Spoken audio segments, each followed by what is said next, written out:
These are certainly the cleanest steps on Madison Avenue. That's how Mr. Day wants them kept.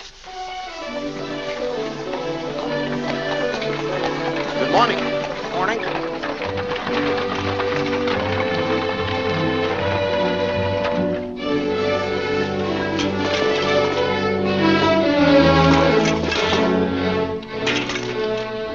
You're new here, aren't you? Just this morning. This is the way Mr. Day gets his milk. Get up.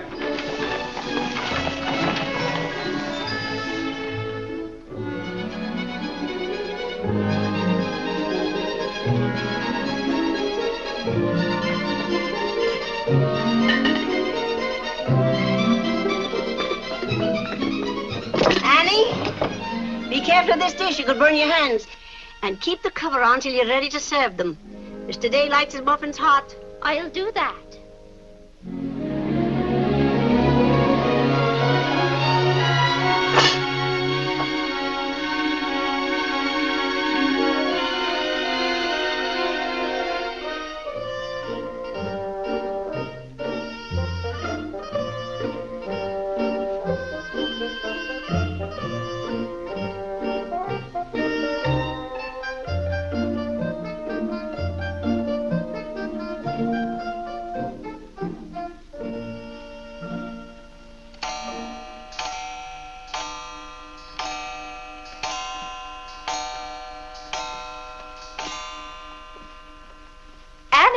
Is the table set for breakfast? Yes, ma'am. Good morning, ma'am. Good morning, Annie. How are you getting along? All right, ma'am. I hope. Now, don't be nervous just because this is your first day. Everything's going to be all right. But I do hope nothing goes wrong. Oh, no, Annie. The cream and sugar go down at this end. Oh, I thought in the center, ma'am. Everyone could reach the mazier. Mr. Day sits here. Oh, excuse me. I didn't know where to place the napkins, ma'am. You can tell by the rings. The boys have their initials. C for Clarence. He sits here. J for John. Here. W for Whitney. He sits over there, next to his father. Yes, ma'am. And the one with the little dog on it is Harlan's, of course. He's the baby. This narrow, plain one is mine. And this is Mr. Day's. It's just like mine, except that it got bent one morning. And that reminds me, Annie, always have Mr. Day's coffee piping hot. Yes, ma'am. And whenever Mr. Day speaks to you, just say yes, sir. Don't be nervous. You'll get used to him. Yes, ma'am. Oh, that beautiful rubber plant. I'm so glad it came. You mustn't water it every day. Too much moisture makes it very unhappy. Oh, good morning, Mother. I thought you were still upstairs. Good morning, Clarence. Father must be talking to himself. A redhead. Did you sleep well, Mother? Yes, thank you, dear. Golly, I'm hungry. Oh, and Annie, we always start with fruit in the morning, except the two younger boys who have their porridge and milk. Jiminy, another wreck on the New Haven. That always disturbs the stock market. Father won't like that. I do wish the New Haven would stop having wrecks if they knew how it upsets your father. My soul and body, Clarence, what's happened to your coat? Oh, it ripped open again. Margaret mended it for me, but it won't stay mended. Oh, dear. Well, I'll just have to speak to your father about a new suit of clothes. Clarence, why did you take my H2S so far out of our clothes closet? I've told you 100 times that closet's not to make experiments in. 2. Good morning, Mother. John, have you been making those chemical smells again? No, Mother. I'm making an electric battery. It'll ring a bell and everything. You know your father doesn't like electricity. But, Mother, everything's going to be electricity. Not in this house. Oh, God! What's the matter, Claire? What's wrong? Where's my necktie? Which necktie? The one I gave you yesterday. It isn't pressed yet. I forgot to give it to Margaret. I told you distinctly I wanted to wear that necktie today. You've got plenty of neckties. Put on another one right away and come down to breakfast. I don't know what this world's coming to. Mother, may I have my breakfast early? I'm going to play baseball. 3. Whitney, before you leave the house, you have to study your catechism. But, Mother, they're going to let me pitch today. Good morning. Who won? The Giants, 7-3. Buck Ewing hit a home run. Let me see. Boys, don't wrinkle the paper before your father sees it. Mother, could you ask me my catechism now? I think I know it. Well, let's see. What is your name? Whitney Benjamin. Who gave you your... Come and help me down, Mother. Come down, Mom. Good morning, darling. Good morning, Mother. How's your finger? It itches. Good, that's a sign it's getting better. Come along. Oh. Let's see, what was I doing? Oh, yes, the catechism. Who gave you your name? My sponsors at baptism, wherein I was made a member of Christ, the child of God, and an inheritor of the kingdom of heaven.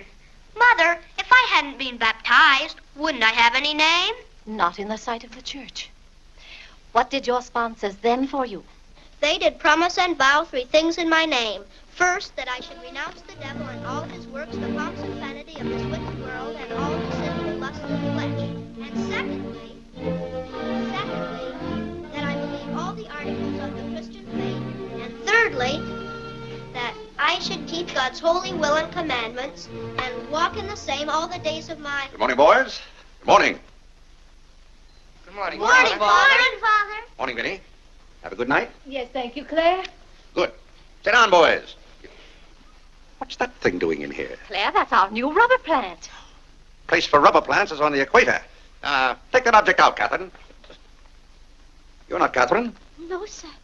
Good. Never liked Catherine anyway. Thank you, Clarence. Put it somewhere else, Annie, but not too near a window. Sit down, Harlan. Thank you, dear.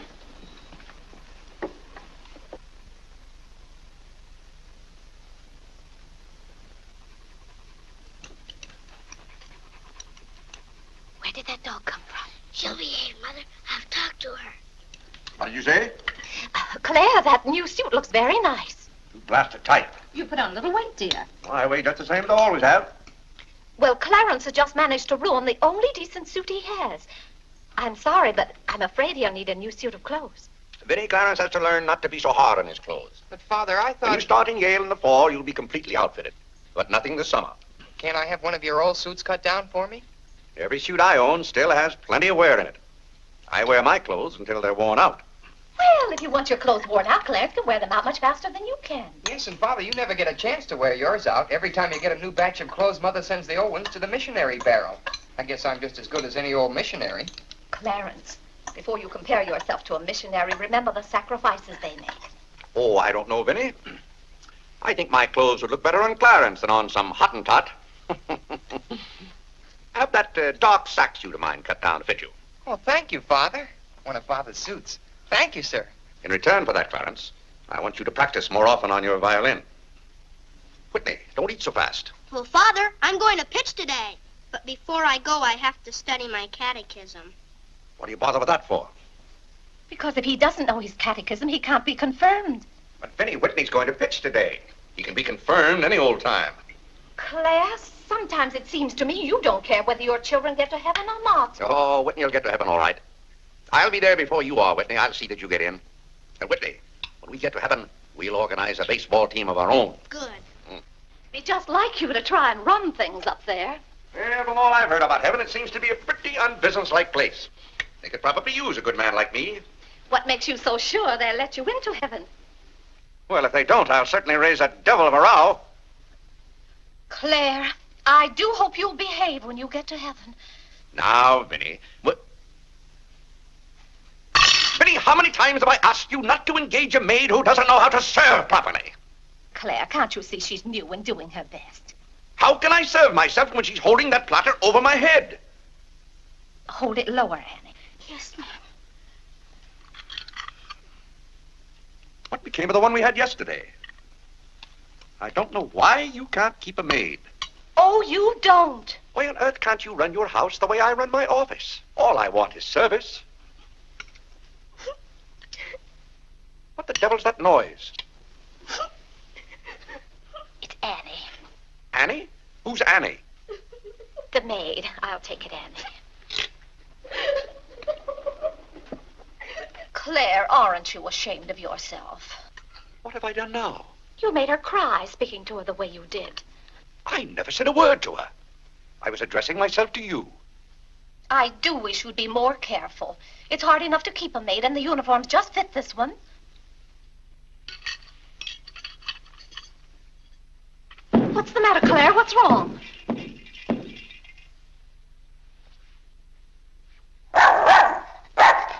What in the name of... Well, where did you come from? Who do you belong to? She's mine, Father. Her name is Princess. Looks more like a prince to me. What's wanted? Margaret, this bacon's good. Oh, Well, it's good. yes, sir. Harlan, how's that finger? Come here, let me see it. Yes, Father. Ah, yes, that's healing nicely. I guess you'll know the next time that cats don't like to be hugged. It's all right to stroke them, but don't squeeze them. Now go back and finish your oatmeal. I don't like oatmeal. Go on and finish it. It's good for you. But I don't like it. I'll tell you what you like and what you don't like. You're not old enough to know about such things. You've no business not to like oatmeal. It's good. I hate it. That's enough. We won't discuss it. Eat that oatmeal at once.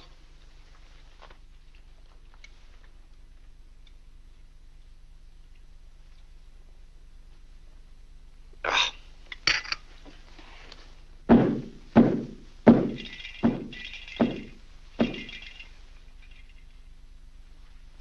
John, that letter's for your mother.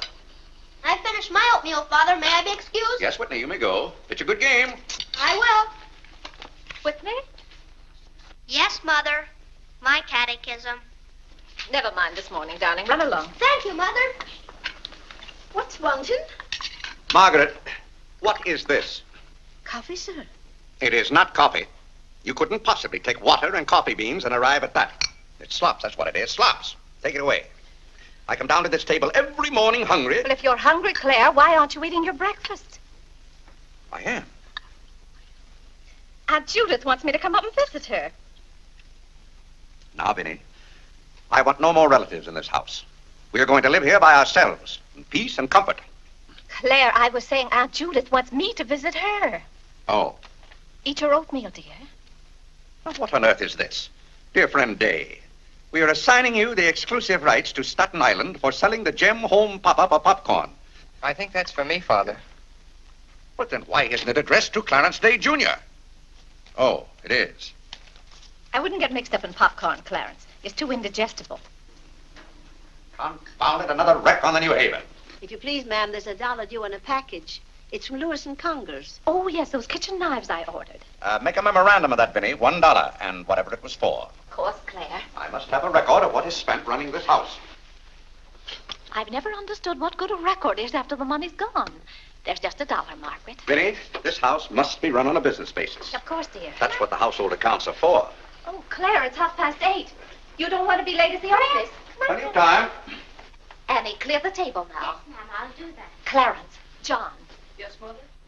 you boys go up and move the small bureau from my room into yours. Who's coming? Cousin Cora, and she's bringing a friend with her, a young girl. A girl?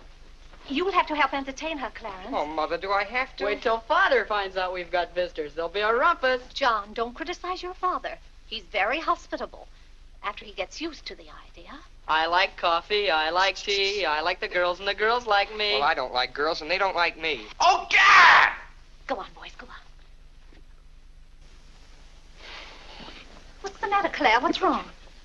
How did that get in this room? Now, Claire, how was the new maid to know? Well, keep that abomination out of here. All right, I'll take it. Oh, Claire, dear, I'm afraid I'm going to need some more money. You were complaining about the coffee this morning. Well, that nice French drip coffee pot is broken, and you know how it got broken. Yeah, never mind that, Vinnie. As I remember, that coffee pot cost $5 and something. I'll give you $6.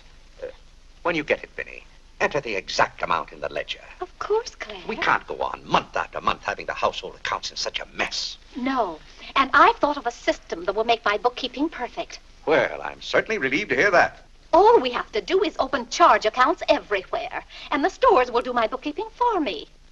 Now, wait a minute, Vinnie. Then, when the bills come in, you'd know exactly where your money had gone. Yes, I certainly would. Vinnie, we get enough bills as it is. Claire, dear, don't you hate those arguments we have every month? I certainly do. Not to have those, I should think, would be worth something to you. Well, I'll open an account at Lewis and Conger's and one at McCreary's to start with. Thank you, Claire. We'll see how it works out. Thank you. Oh, the rector's coming to tea today. The rector? Well, I'm glad you warned me. I'll go to the club. Don't expect me home until dinner time. Claire, dear, I do wish you'd take a little more interest in the church. Getting me into heaven is your business, Vinnie. If there's anything wrong with my ticket when I get there, you can fix it up. Everybody loves you so much, I'm sure God must too. I'll do my best, Claire. It wouldn't be heaven without you. If you're there, Vinnie, I'll manage to get in some way, even if I have to climb the fence. Sweet Marie, come to me, sweet Marie. Margaret! Margaret! Oh, Gad! What's the matter, Claire? What's wrong? Why did God make so many dumb fools and Democrats? Oh, politics. Yes, but it's taking the bread out of our mouths. Huh. Honest Hugh Grant. Honest, bah. Fine mayor you've turned out to be. If you can't run this city without raising taxes every 5 minutes, you'd better get out. Let someone who can. Richard Croker's running this town, and you're just his cat's paw. Tell me this. Are these increased taxes going into public improvements, or are they going into graft? Answer me that honestly if you can, Mr. Honest Hugh Grant. You can't. I thought so. Bah. Don't order dinner. You were elected to office on the promise that you would put an end to all this thievery and corruption. Have you put an end to it? No. You've encouraged it. Every day there's some new raid on the public treasury. If you don't stop plundering the pocketbooks of the good citizens of New York, we're going to throw you and your boodle board of aldermen out of office. I'm warning you for the last time. It's robbery. That's what it is. Highway robbery. Annie. If you think we're going to submit to this... Take this fresh cup of coffee in to Mr. Day. Tell you, sir. But Mr. Day's Real got a estate owners visitor. of New York City are not going to tolerate these conditions any Nonsense. longer. Run along in now. We pay you a good round sum to watch after our interests, and all we get is inefficiency. I know you're an nincompoop, and I strongly suspect you of being a scalawag. You're not going to escape your legal responsibilities. Legal responsibilities? By gad, I mean criminal responsibilities. Don't think for 1 minute we're going to let you escape. We're going to throw you into jail.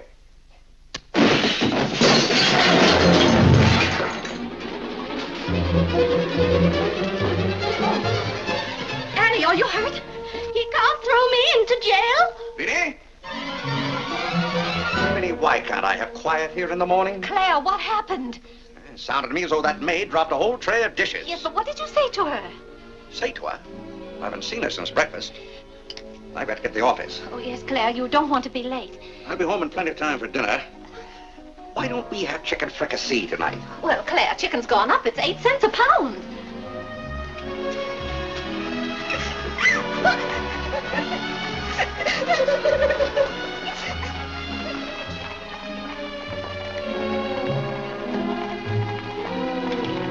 Where the devil's she going, dressed up like that?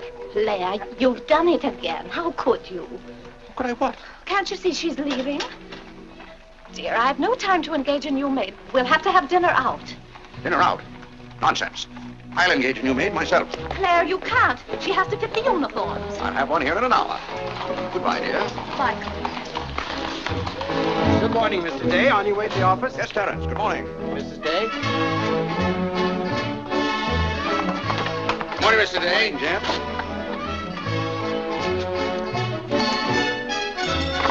Get here.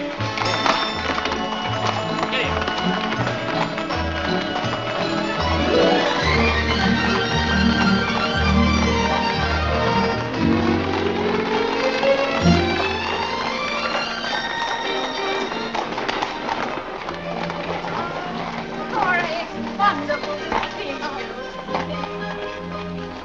Vinnie, I declare you're getting younger and prettier every year. Oh, this is Mary Skinner. It's Skinner's daughter. My goodness, I never would have known you.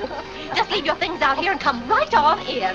I heard my father talk so much about you, Mrs. Day. Did he tell you how he used to dip my pigtails in the inkwell at school? What's the news in Pleasantville, Cora? Oh, Vinnie, I have so much to tell you. We wrote you that Aunt Carrie broke her hip. Yes. That was the night that Robert Ingersoll lectured. Of course, she couldn't get there, but it was a good thing for Mr. Ingersoll she didn't. How do you do, Cousin Cora? Oh, Clarence. My. Oh, no, Cora, this is John. John. Why, how you've grown. You'll be a man before your mother. John, this is Mary Skinner. How do you do? How do you do? Vinnie, everybody in Pleasantville sends their love. Oh. Grandpa Ebbets, Cousin Edith, Aunt Hattie, the Taylors. Oh, just everybody. Cora, how did. is Grandpa Ebbets? Oh, he hasn't been at all well. You know he only has one kidney, and that's floating. How do you do, Cousin Cora? I'm glad to see you. This can't be Clarence. Yes, it is. My. My goodness, every time I see you boys, you've grown another foot. Let's see, you're going to St. Paul's now, aren't you? St. Paul's? I was through with St. Paul's long ago. I'm starting in Yale this fall. Yale? Oh, Mary, this is Clarence, Mary Skinner. How do you do? Oh, this is Mary's first trip to New York. Yes, it is. It's her first trip. We'll have to show Mary around. Oh, I tell you, I'll ask Mr. Day to take us all to Delmonico's for dinner tonight. Delmonico's? Think of that, Mary, Delmonico's. And Cousin Clara's such a wonderful host. Well, I know you girls want to freshen up, so come upstairs. Clarence, get their bags. I've given you girls Clarence's room, but he didn't know about it until Now, this Vinnie, morning. I don't want you to He give hasn't us a moved his thought. things Don't out you yet. bother about us But for that doesn't 1 make any minute. John, get their old bags. We just take care of ourselves. Oh, you play the violin. Well, I fool with it a little. You're just being modest. No, really, I play the piano. Not awfully well, but... Now, you're being modest. Do you ever play duets? Well, I haven't up to now. Neither have I. Up to now.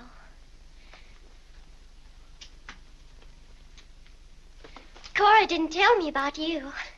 I never met a Yale man before.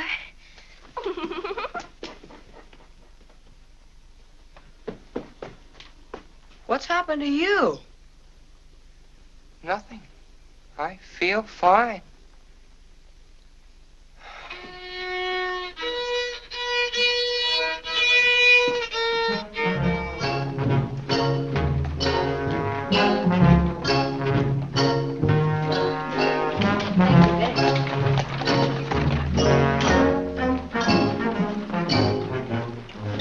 Where do you keep them? Do you wish a domestic servant? Where do you keep them? I will take your name and address. Confound it, I'm late at the office now. If you will give me the details as to what kind of person you require. I'm asking you where you keep them. Why, the girls are in there, but clients are not allowed in that room. If you will tell me the kind of a position you wish to have filled, I will be very glad to...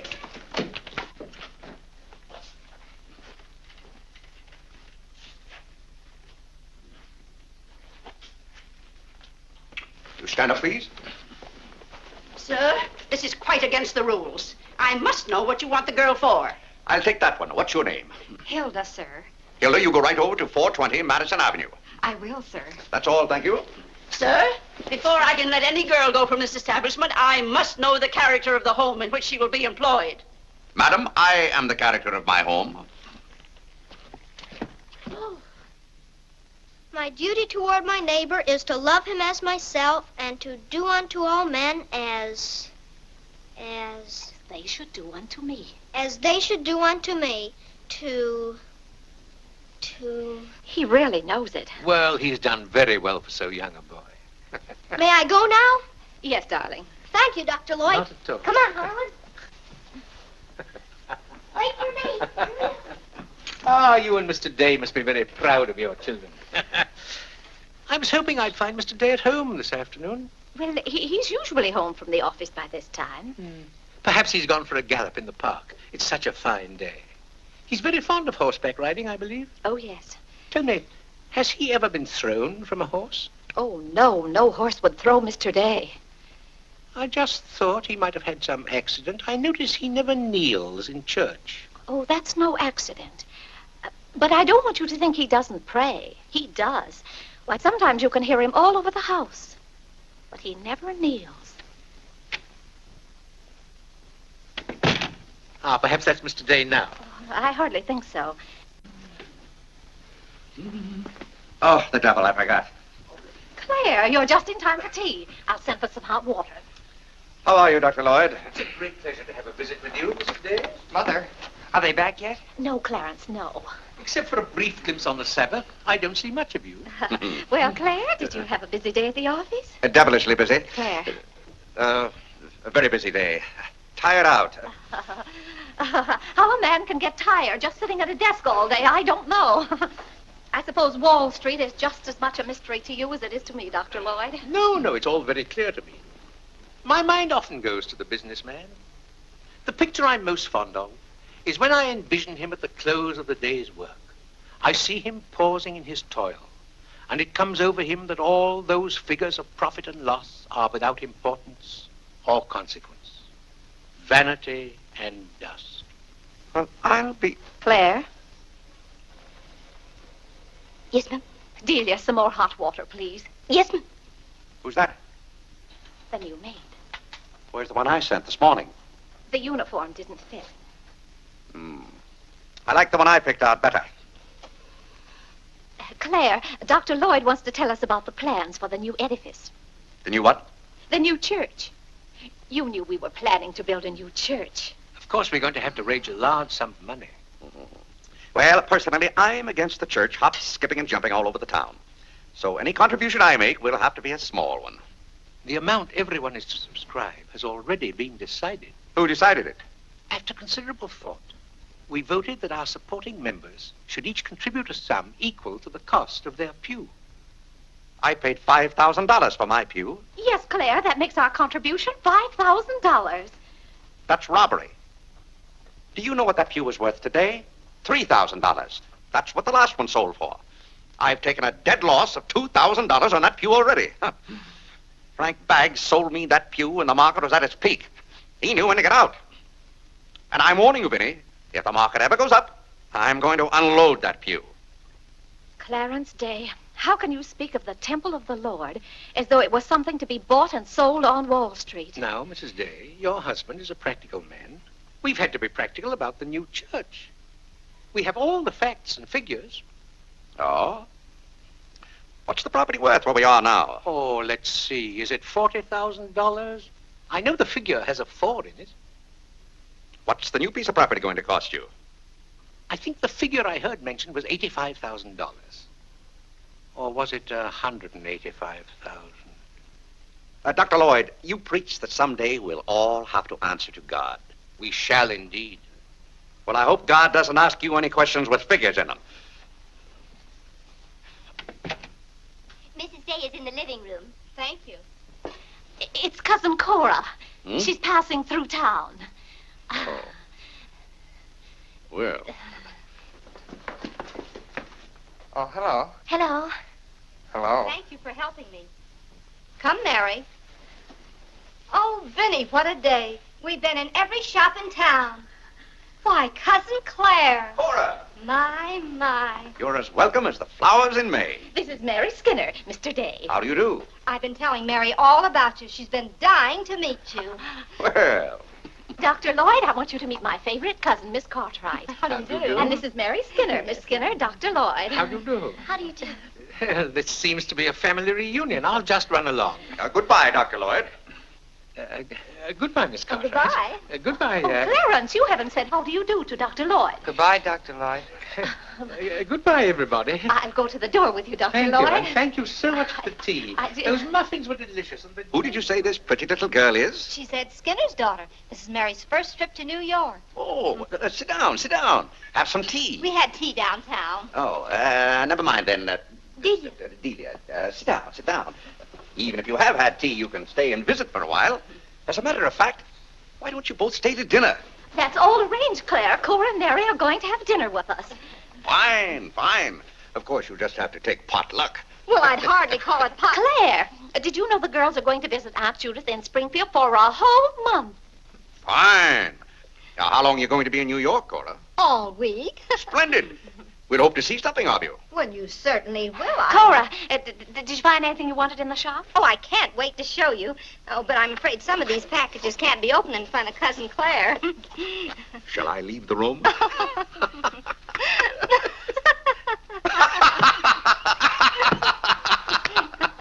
Oh, Clarence, would you take the packages and the hall up to our room, or should I say your room. Wasn't it nice of Clarence to give up his room to us for a whole week? Cora, come on, I just can't wait to see what's in those packages.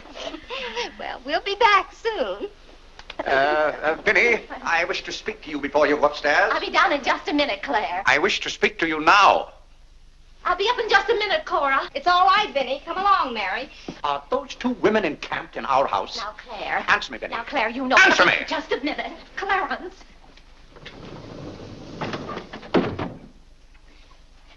Now, Claire, you know you've always been fond of Cora. What has that to do with her planking herself down in my house and bringing hordes of strangers with her? How can you call that sweet little girl a horde of strangers? Why don't they go to a hotel?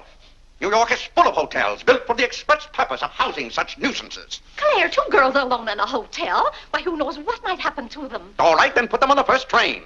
They want to roam with the gypsies? Lend them a hand. Keep them roaming. But, Claire, they're just staying in that little room of Clarence's. The trouble is they don't stay there. They stay in the bathroom. Every time I want to take my bath, it's full of giggling females, washing their hair. I tell you, I won't have it. Send them to a hotel. I'll pay the bill gladly, but get them out of here. Father, I'm afraid they can hear you upstairs. Then keep those doors closed. Clarence, you open those doors. Open them all the way. Now, Claire, you be quiet and behave yourself. They're here, and they're going to stay here. That's enough, Vinnie. I want no more of this argument.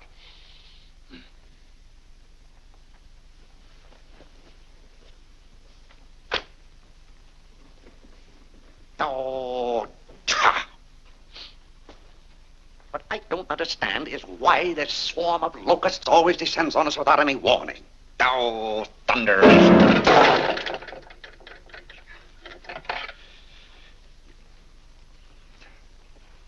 Vinnie.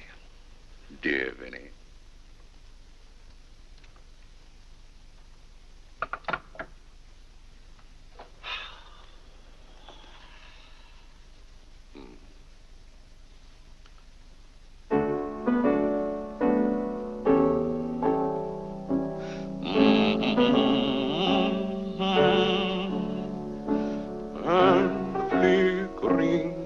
Shadows softly come and go. Though my heart be weary. Father, may I go along with the rest of you to Delmonico's? What's that, Delmonico's? You're taking Mother, Cousin Cora, and Miss Skinner to Delmonico's for dinner tonight. Oh, Dad! I won't have it.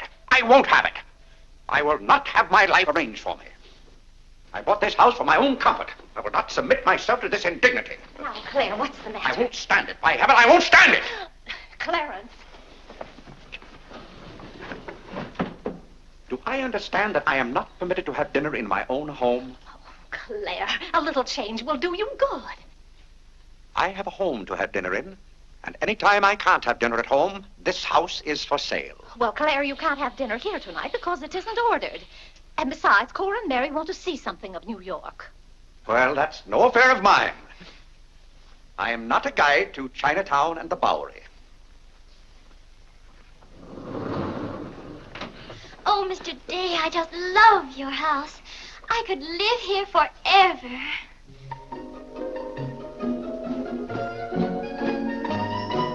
Cora's waiting for you, Mrs. Day. Oh, yes, I'll run right up.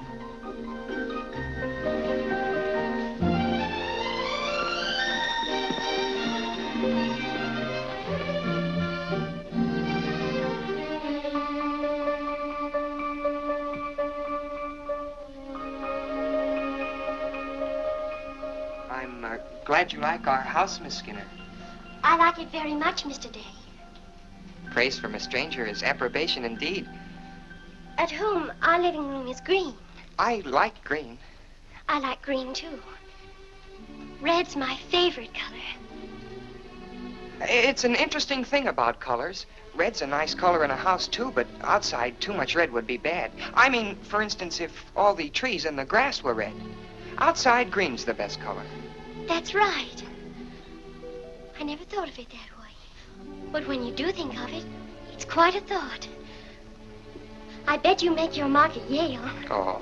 My mother wants me to go to college. Do you believe in girls going to college? I guess it's all right if they want to waste that much time. Before they get married, I mean. I'm glad you're fond of music, Mr. Day. Oh, hello. Look, a new youth companion. John enjoys the youth's companion. John. Won't you sit down? Oh, thank you. It tells all about connecting batteries in series. John, Miss Skinner and I were talking. Oh, that's all right. You won't bother me. Jiminy, there's where I made my mistake. I didn't mix enough blue vitriol with it.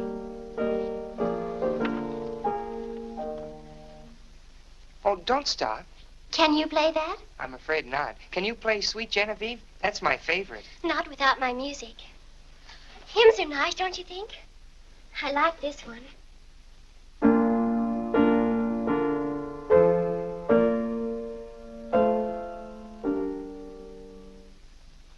That's funny. The words are the same, but it's the wrong tune. Oh, it can't be the wrong tune. We sing it exactly that way in church. We don't sing it that way in the Methodist church. You see, we're Methodists. Oh, that's too bad. Oh, I don't mean it's too bad that you're a Methodist. Anybody's got a right to be anything they want, but what I mean is, we're Episcopalians. Yes, I know. Anyway, the words are the same. Shall we begin?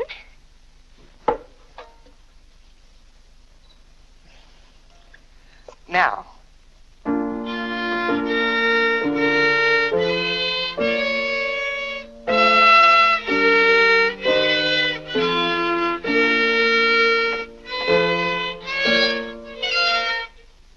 Oh, dear.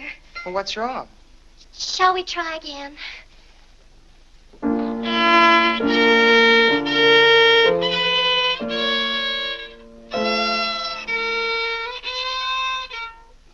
It must be my fault. Oh, no, it's my fault. No, you're the Episcopalian.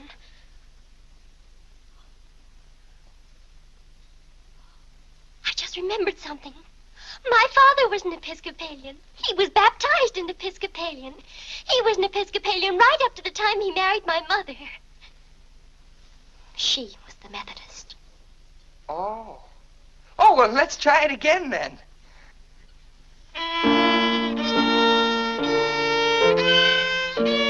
Well, Clarence, if you're going to Delmonico's with us, you'd better get dressed. Am I going to? Jiminy! Thank you, Father. Be ready in just a minute, Mother. Vinnie, that young lady looks about the same age you were when I came out to Pleasantville to rescue you. Rescue me? You came out there to talk me into marrying you. It worked out just the same. Ah.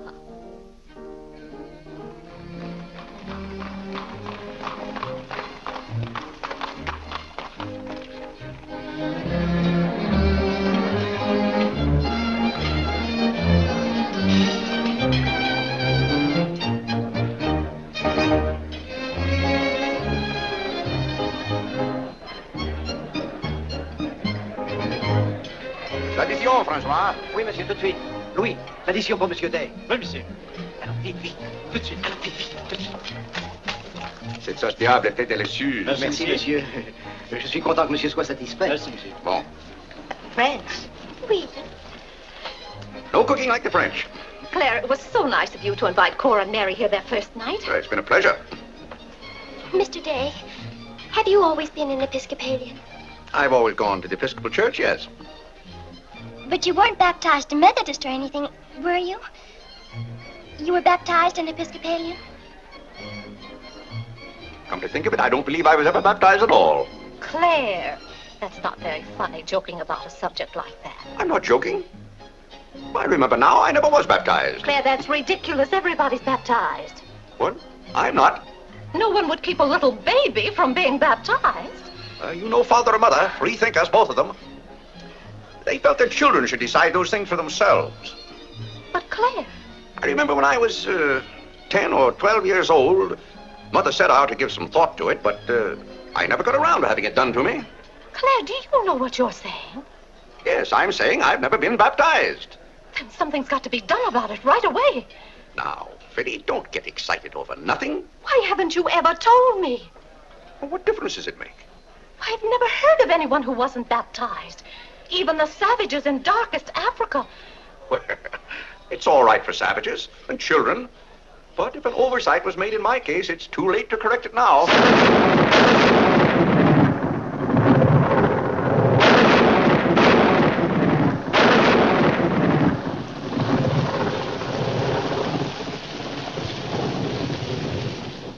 What if you're not baptized? You're not a Christian. Why, confound it, of course I'm a Christian. A mighty good Christian, too.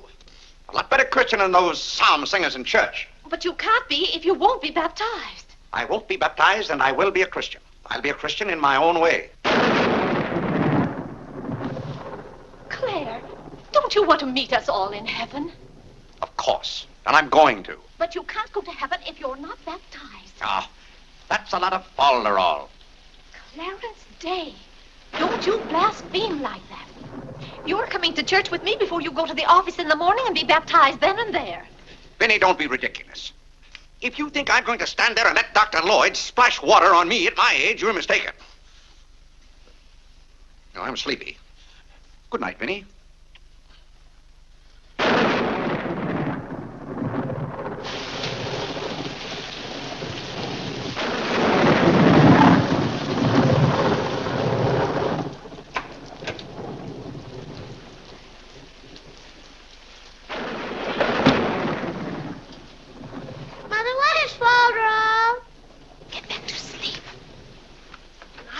Yes, Whitney. If Father hasn't been baptized, he hasn't any name. In the sight of the church, he hasn't any name. That's right. Maybe we're not even married.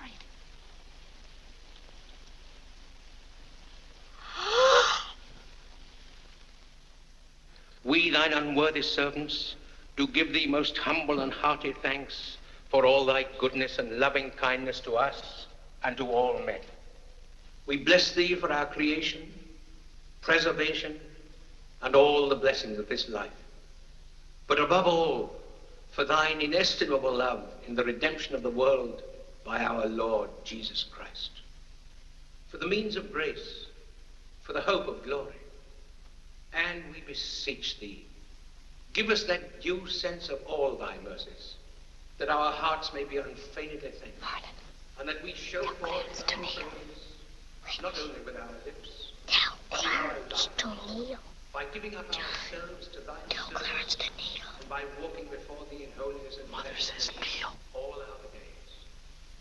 Through Jesus Christ our Lord, to whom, with thee, and the Holy Ghost, be all honor and glory, world without end. Amen. Amen.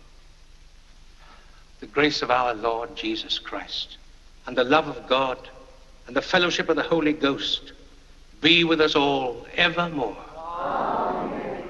Amen.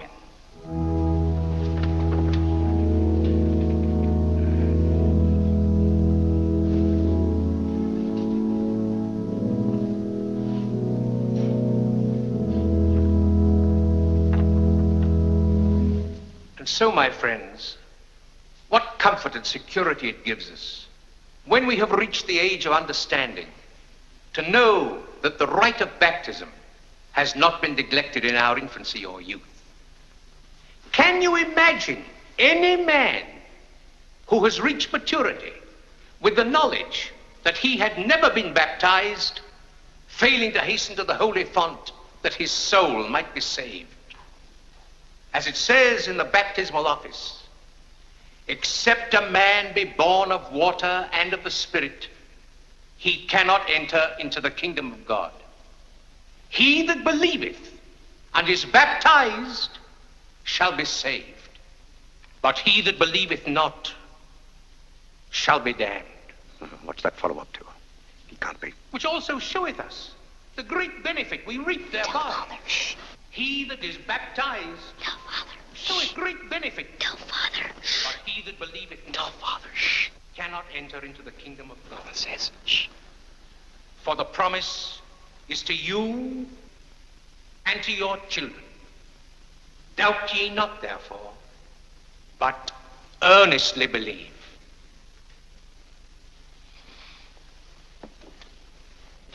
In the name of the Father, and of the Son, and of the Holy Ghost. Amen. Amen.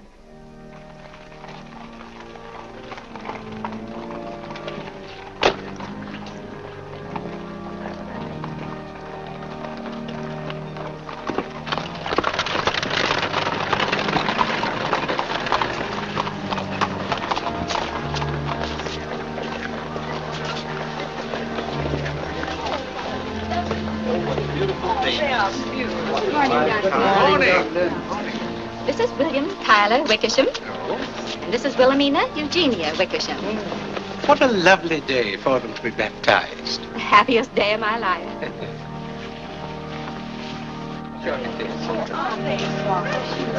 Lovely, sir. Thank you, Melinda.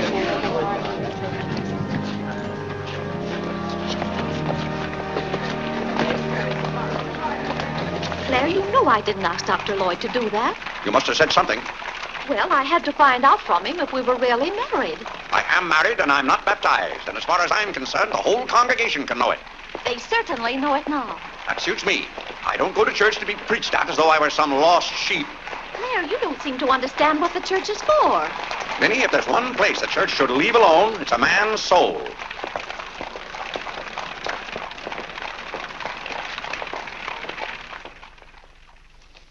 Well, he's going to be baptized, Cora. You mark my word.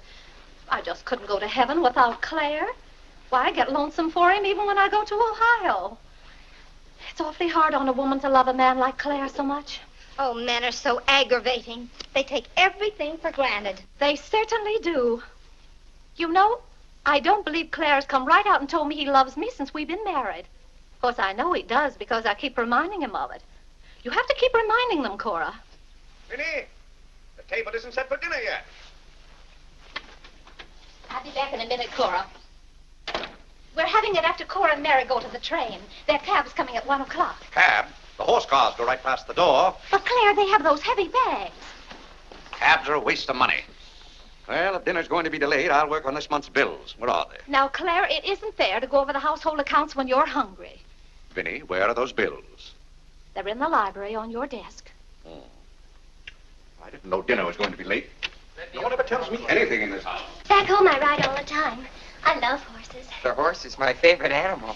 Well, goodness, where have you two been? Clarence wanted to show me his grandfather's house. You'll have to hurry and finish your packing. It won't take me long. Can I help you pack? Clarence! Clarence? Why did you kneel in church today? I just couldn't. If it's because your father doesn't kneel, you must remember he wasn't brought up to kneel in church. But you were. Has it anything to do with Mary? I know she's a Methodist. Oh, no, Mother. Methodists kneel. Mary told me. They don't get up and down so much, but they stay down longer. Clarence, you want to kneel, don't you? Oh, yes, I wanted to kneel today. I tried. You saw me try, but I just couldn't. Is that suit of your father's too tight for you? No, it's not too tight. Well, what is it? Mother, very peculiar things have happened to me since I started to wear this suit. I can't seem to make these clothes do anything Father wouldn't do. Oh, that's nonsense, Clarence. And not to kneel in church is a sacrilege. Making Father's trousers kneel seemed more of a sacrilege. Clarence! Do you know what happened at Dora Wakefield's party for Mary last night? We were playing musical chairs, and some girl sat down suddenly right on my lap. Well, I jumped up so fast she almost got hurt. She was sitting on Father's trousers. Oh, Mother, I've got to have a suit of my own. My soul and body. Well, you'll just have to talk to your father about it. I'm sure if you approach him the right way, you know, tactfully, he'll see. Oh, excuse me. Gracious. It didn't take you very long. Well, I'll see about your box lunch for the train. Remember, it's Sunday.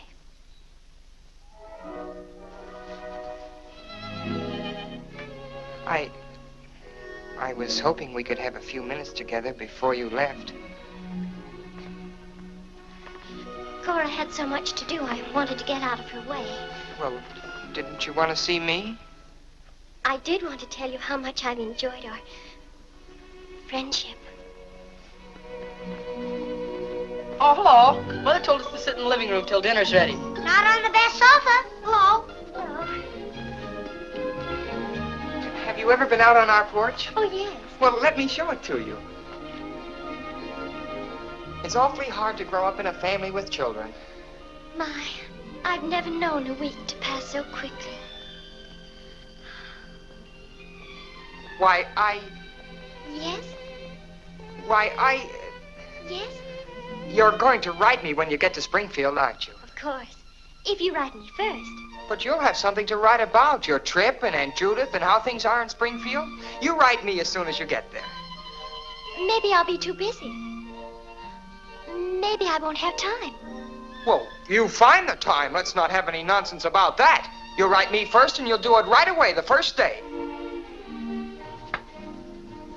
How do you know I'll take orders from you? Well, I'll show you. Give me your hand. Why should I? Give me your hand, confound it. What do you want with my hand? I just wanted it. What are you thinking about? I was just thinking. About what? I was hoping you'd write me first, because that would mean you liked me. Well, what's my writing first got to do with liking you? You do like me then. Of course I do. I like you better than any girl I ever met. But you don't like me well enough to write first. Well, I don't see how one thing's got anything to do with the other. But a girl can't write first because she's a girl. Well, that's nonsense. If a girl has something to write about and a fellow hasn't, there's no reason why she shouldn't write first. You know, the first few days I was here, you'd do anything for me. And then you changed. You used to be a lot of fun. Then all of a sudden you turned into an old sober sides. Why, you even dress like an old sober sides. What's the matter? I just happened to remember something. What? Oh, I know. It's because this is the last time we'll be together.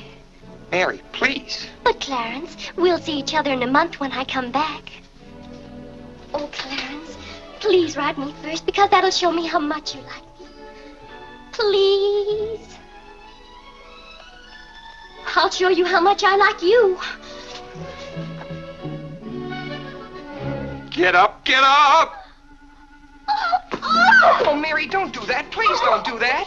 Now you'll think I'm just a bold and forward girl. Oh, no, it's not that. Was it because it's Sunday? No, it'd be the same any day.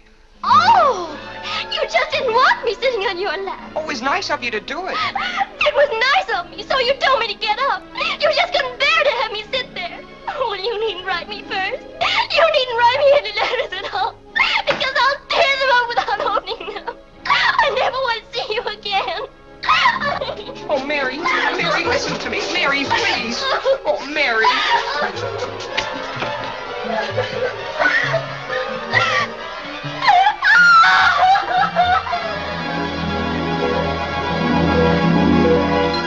Clarence! Yes, Father? That young lady's crying. She's in tears. What's the meaning of this? I'm sorry, Father. It's all my fault. Nonsense. What's that girl trying to do to you? Oh, no, she wasn't. It was... Well, whatever the quarrel was about, Clarence, I'm glad you held your own. Father, I have to have a new suit of clothes. You've got to give me the money for it. Young man, do you realize that you're addressing your father? I'm sorry, Father. I apologize. But you don't know how important this is to me. A new suit of clothes is so important. Oh, why should... Clarence, has your need for a new suit of clothes anything to do with that young lady? Yes, Father. Why, Clarence. Why, this comes as quite a shock to me. What does, Father? Well, you're being so grown up. Still, I might have known if you were going to college this fall. Yes, you're at the age when you'll be meeting girls. Clarence, there are things about women that I think you ought to know. Sit down.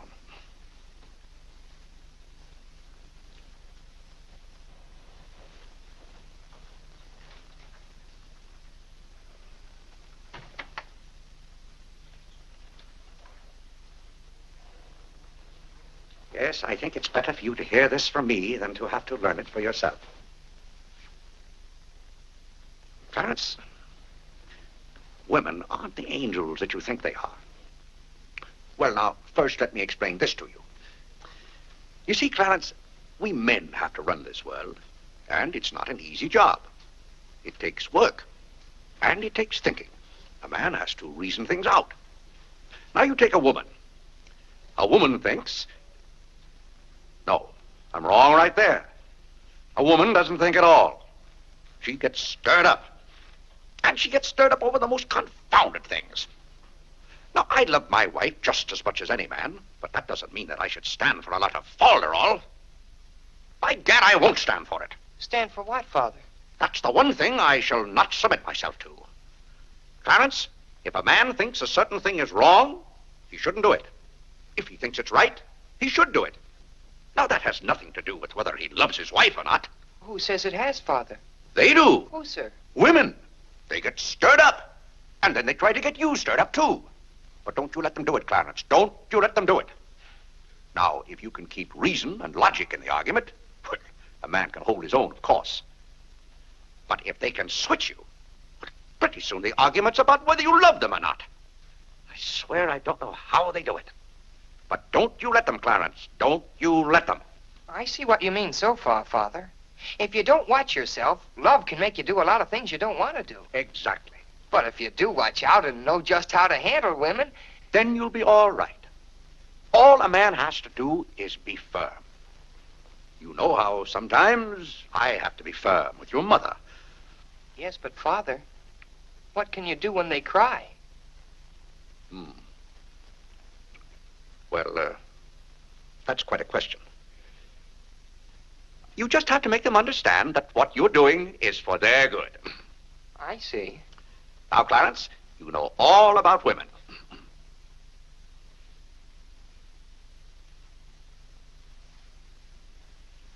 But, Father... Yes, Clarence? I thought you were going to tell me about...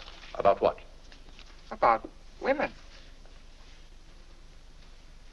Clarence, there are some things gentlemen don't discuss. I've told you all you need to know. The thing for you to remember is be firm.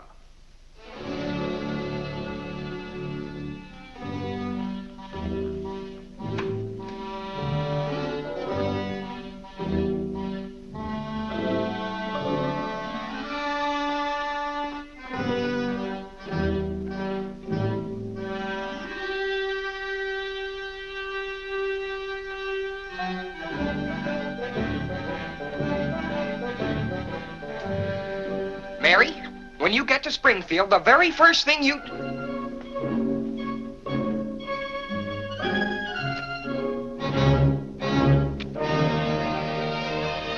Oh, God! What's the matter, Claire? What's wrong? Sit down, Vinnie. Oh, Claire, Cora and Mary are leaving any moment Sit down. now. Vinnie, you know I like to live well, and I want my family to live well. But this house must be run on a business basis. I must know how much money I'm spending and what for.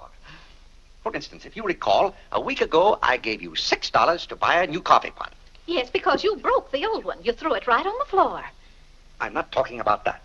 Now, I find here among my... It was a pity to break that nice coffee pot, Claire. It was imported from France, and that little shop has stopped selling them. But what has that They said the tariff wouldn't let them, and that's your fault because you're always voting to raise the tariff.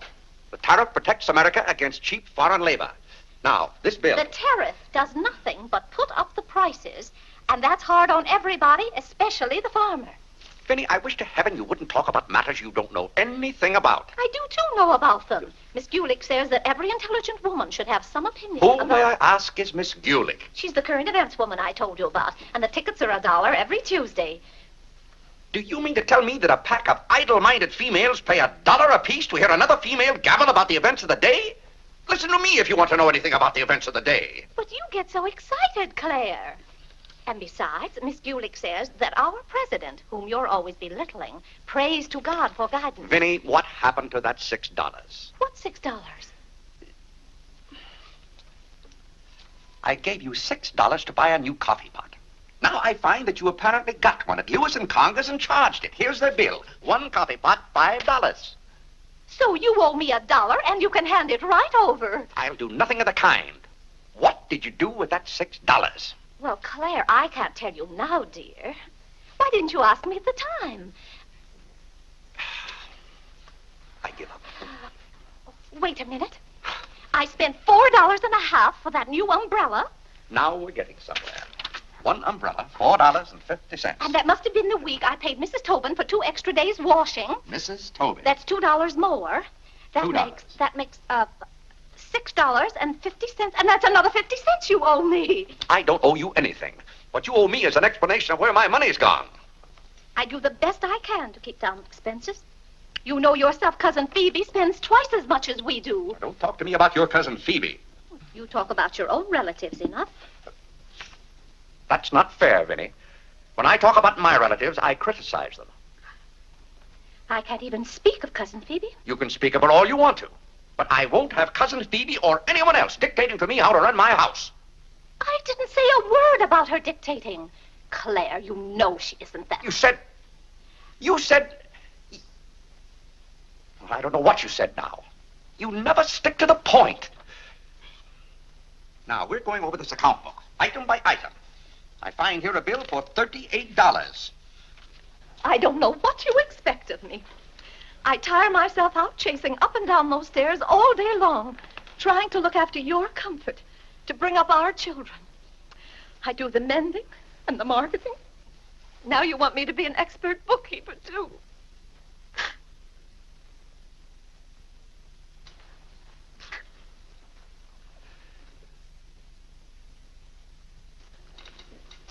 Vinnie, I want to be reasonable, but can't you understand?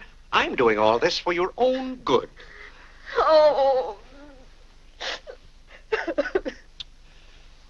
Well, I suppose I'll have to go ahead just paying the bills and hoping I've got enough money in the bank to meet them.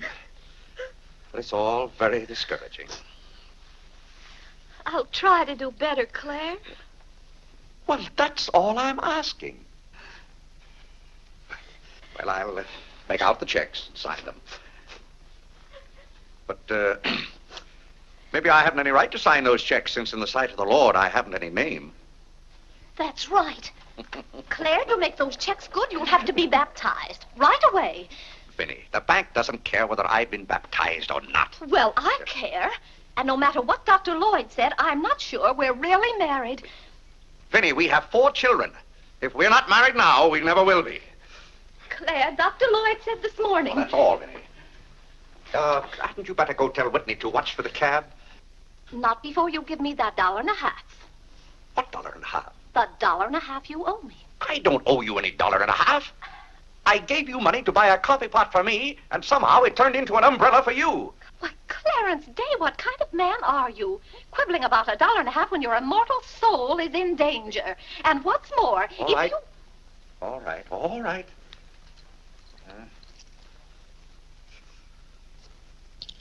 Thank you, Claire. Now the accounts are all straight again.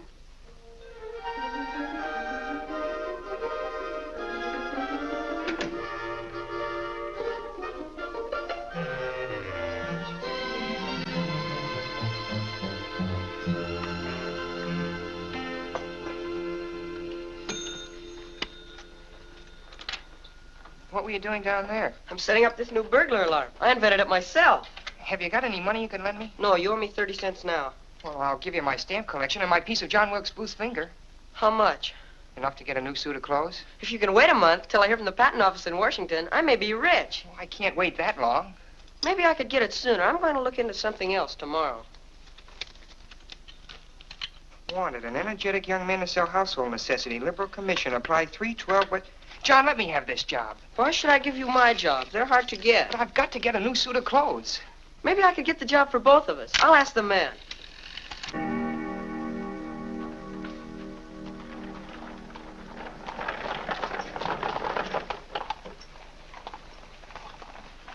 The cab's here, Father. Oh, thank you, Whitney. Vinnie, Cora, the cab's here. John, go up and get their bags. Yes, sir. Here's the lunch for the train, sir. Take it out to the cab.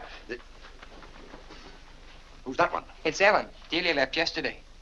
I don't know where your mother finds them. Now, Vinnie, don't you let Clara worry about us. We have plenty of time. Take the bags right on out, John. Yes, sir. Well, goodbye, Clarence. It was so nice to see you Goodbye, again. Cousin Cora. Goodbye, Whitney. Now, you be a good boy. Goodbye, Cousin Cora. Goodbye, Harlan. Goodbye. Keep out of mischief. Come along, everybody. Don't keep the cab waiting. Cabs cost money. If there's one thing Mr. Day can't stand, it's to keep a cab waiting. If there's any waiting to do, there's a waiting room at the Grand Central Depot just for that. Mary, aren't you even going to shake hands with me? I don't think I'd better. You may remember that when I get too close to you, you feel contaminated. Mary, you're going to write to me, aren't you? Are you going to write first? No, Mary. There are times when a man must be firm. Mary, Mother says you better hurry out before Father starts yelling. It's Sunday. Goodbye, John. I'm very happy to have made your acquaintance. Thank you. May I help you? No, thank you.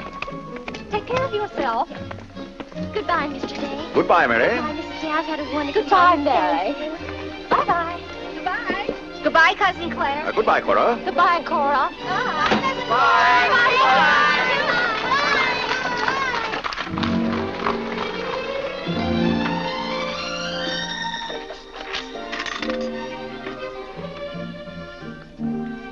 Dear Mary.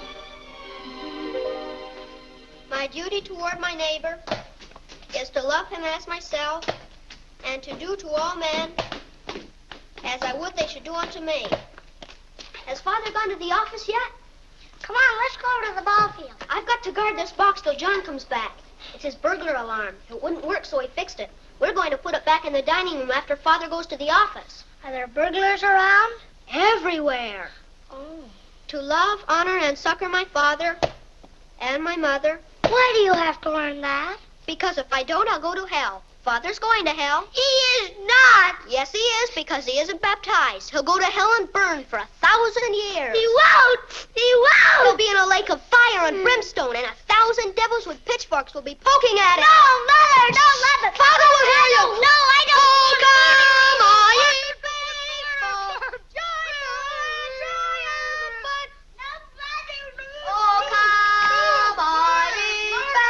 Noise. Just singing, Father. You boys be quiet. You know your mother isn't feeling well. Yes, Father.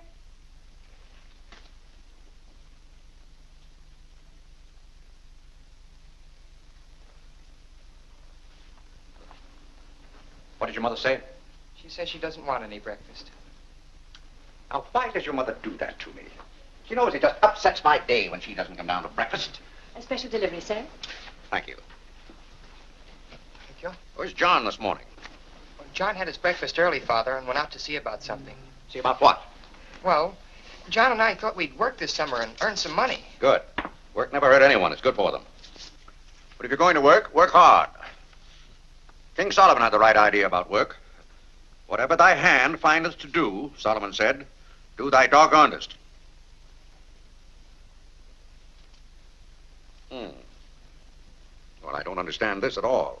Here's a letter from some woman I never even heard of. Oh, Father. Oh, gad! What is it, Father? This woman claims that she sat on my lap and that I didn't like it. Huh.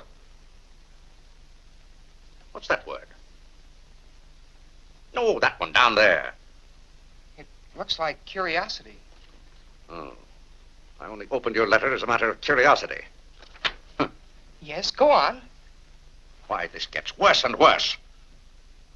It just turns into a lot of sentimental, lovey-dovey mush. Tcha! If this is someone's idea of a practical joke. What's the matter, Claire? What's wrong? Nothing wrong. Just a fool letter. How are you feeling, Vinnie? I thought you needed me. If you don't, I'll go back to bed. Oh, no. Come sit down and get some food in you. Do you good. Build up your strength. Yeah, here, sit down. Here, what's this one's name? Nora. Nora, get Mrs. Day some bacon and eggs. No, Nora. No, bring me a cup of tea up to my room. Yes, ma'am. Oh, Vinnie, it's just weak to give in to an ailment. I notice when you have a headache, you yell and groan and swear enough. Well, that's to prove to the headache that I'm stronger than it is. I think I've caught some kind of germ. Some of my friends have had to send for the doctor. The doctor? Oh, poppycock. But Claire, dear, when people are ill, you have to do something. Certainly I have to do something. Cheer them up. That's the way to cure them. How would you go about cheering them up? I'd tell them, bah.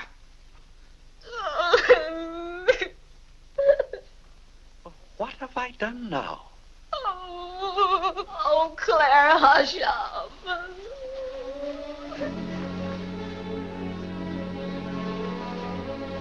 Vinnie, I didn't mean to upset you.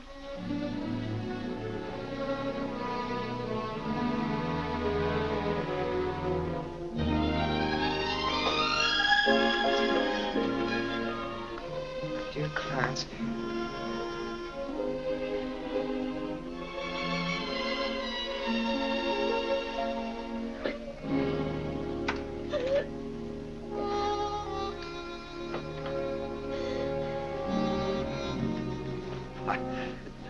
I was just trying to help you.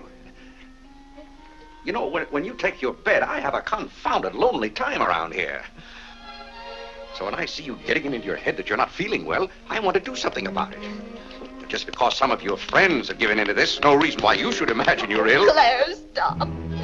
Get out of this house and go to your office.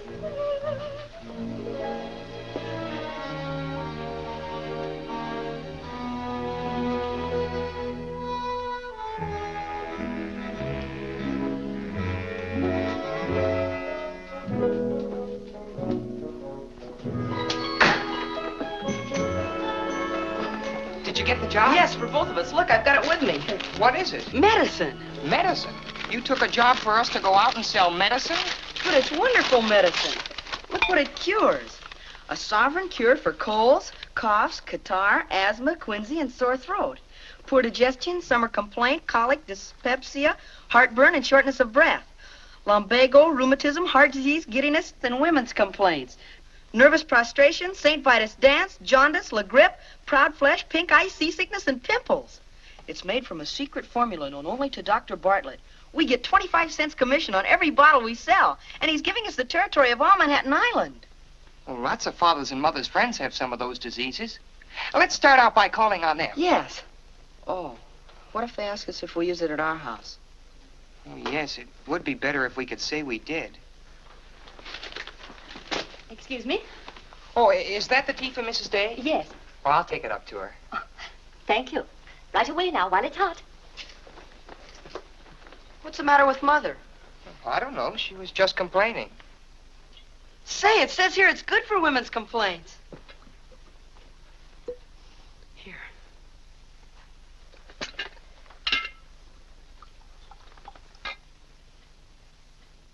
Yes, sir. Chesapeake and Ohio and 8. New York Central, 3/4. I'd like to see Mr. Day about those Morris and Essex bonds. Today's very busy this morning. You'll have to wait.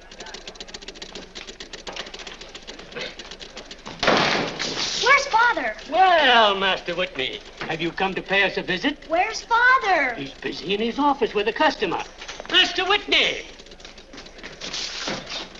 But, Mr. Day, the president of the firm is... Father, you have to come home right away. What's the meaning of this? Who sent you down here? Your mother? No, sir. Mother's ill. She's terribly ill. Did the doctor send you for me? No, sir. It was Margaret. Margaret? Margaret says you're to come home right away and no nonsense. Perkins, go down and stop the first cab you see. A cab, sir? For you, Mr. Day? Yes, I want a cab, and no nonsense. Yes, sir. I'm sorry, Mr. Hopkins.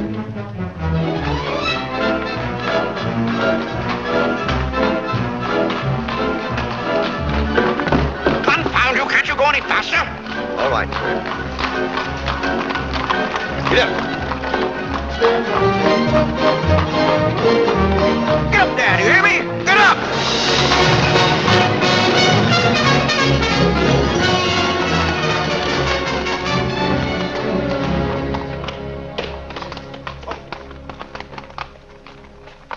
Oh, Doctor, how is Mrs. Day? She's a pretty sick woman. Oh, what's wrong with her? Well, do you know or don't you? What did Mrs. Day have for breakfast this morning? Not a thing. I tried to get her to eat something, and she wouldn't. I can't understand it. Understand what? These violent attacks of nausea. It's almost as though she were poisoned. Poisoned? Let me take your cab. I'll try not to be gone more than 10 or 15 minutes. And, Mr. Day, you're not to go into a room. You'd better get her well. Right away, or you'll hear from me. Turn west on 47th Street. Get up, get up.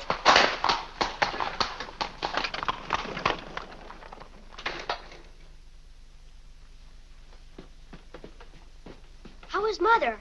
I don't know. Well, she better be good and sick, or Father may be mad at me for getting him up here. Especially in a cab.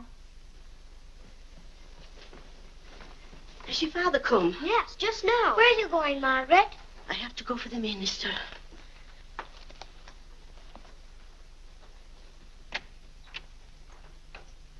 I guess the minister's coming to baptize Father, so I won't have to go to hell. You can't be baptized in a house. You've got to have water. We have lots of water. Not the right kind.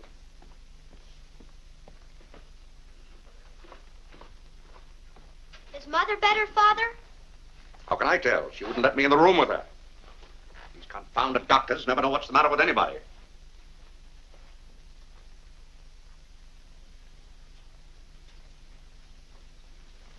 Father, Yes? Mother's going to get well, isn't she? Of course she's going to get well. Father, may we come in? It's lonesome without Mother. Yes, it is, Harlan. It's lonesome. Come in, boys.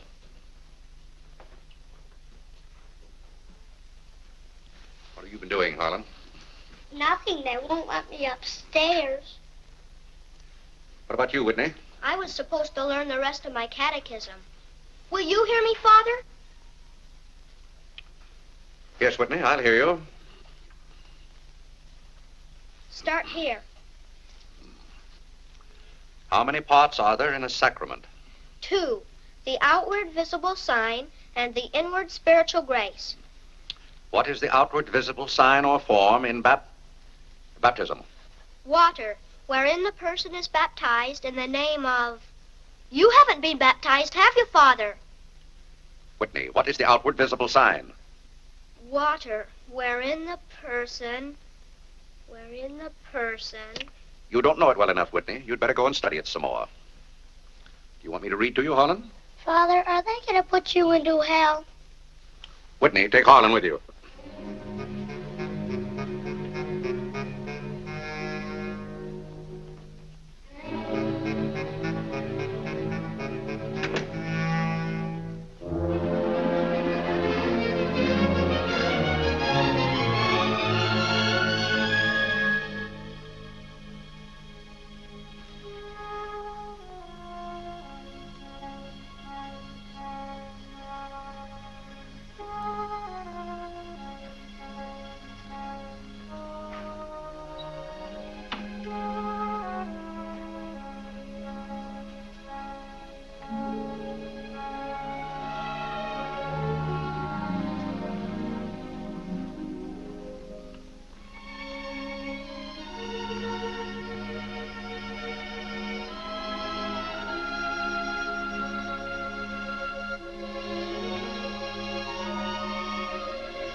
What's the world coming to?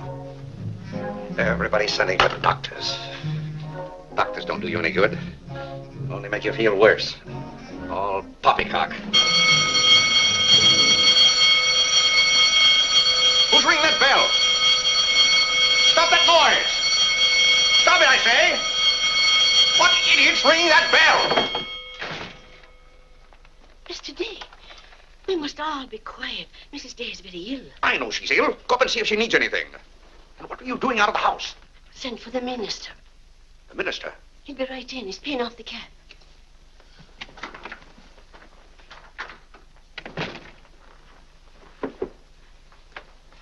I was deeply shocked to learn the serious nature of Mrs. Day's illness. Will you take me up to her?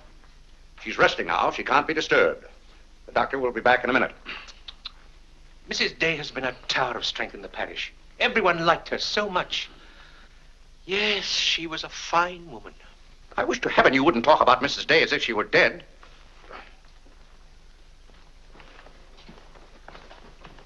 Is the doctor back yet? No. Does she need him? Well, she's kind of restless. She's talking in her sleep and twisting and turning.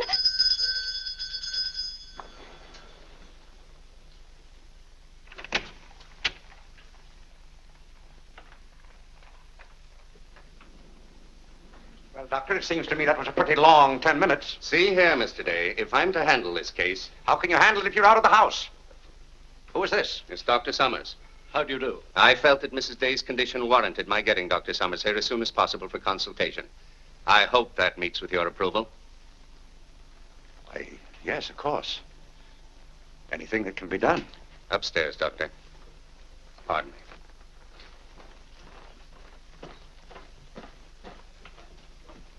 Mrs. Day is in good hands now, Mr. Day. There's nothing you and I can do at the moment to help. Dr. Lloyd. Yes? There's something that's troubling Mrs. Day's mind. Oh? I think you know what I refer to. Yes. You mean the fact that you've never been baptized? Yes, I gathered that you knew about it from your sermon last Sunday. But let's not get angry. I think something had better be done about it. Yes, Mr. Day? When the doctors get through up there, I want you to talk to Mrs. Day. I want you to tell her something. Why, I'd be glad to. You're just the man to do it. She shouldn't be upset about this. I want you to tell her that my being baptized would just be a lot of confounded nonsense. But, Mr. Day... No, she'd take your word on a thing like that. And we both must do everything we can to help her now. But the solution is so simple. It would take only your consent to be baptized. That's out of the question. And I'm surprised that a grown man like you would suggest such a thing.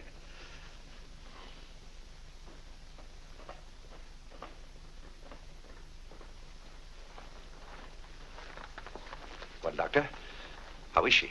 What have you decided? Is there a room we could use for our consultation? Well, yes, my library. Doctor. Dr. Summers, this isn't serious, is it? After we've had our consultation, we'll talk to you, Mr. Day. But surely... Rest assured, Dr. Summers will do everything that is humanly possible. We'll try not to be long.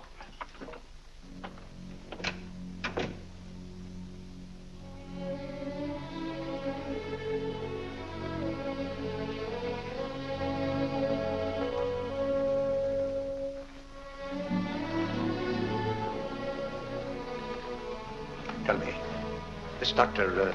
Summers, he's very highly thought of, isn't he? Oh, yes. Well, if Vinnie is seriously... If anyone could help her, he could. Don't you think? Very fine physician.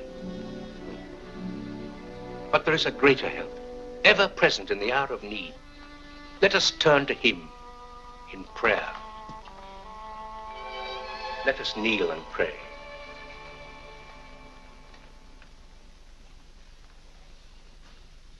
Let us kneel and pray.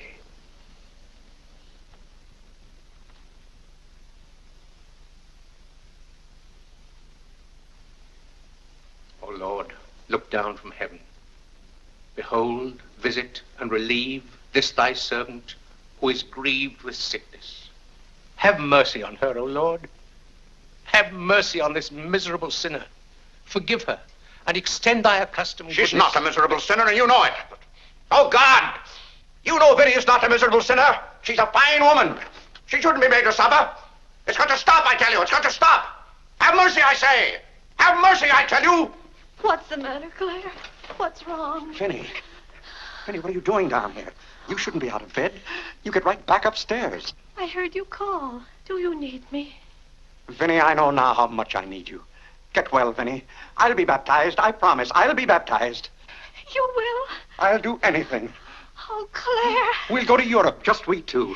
You won't have to worry about the children or the household accounts. Oh, Vinnie. Don't worry, Mr. Day. She'll be all right now. Bless you for what you have done. What'd I do? You promised to be baptized. I did? Oh, Gad!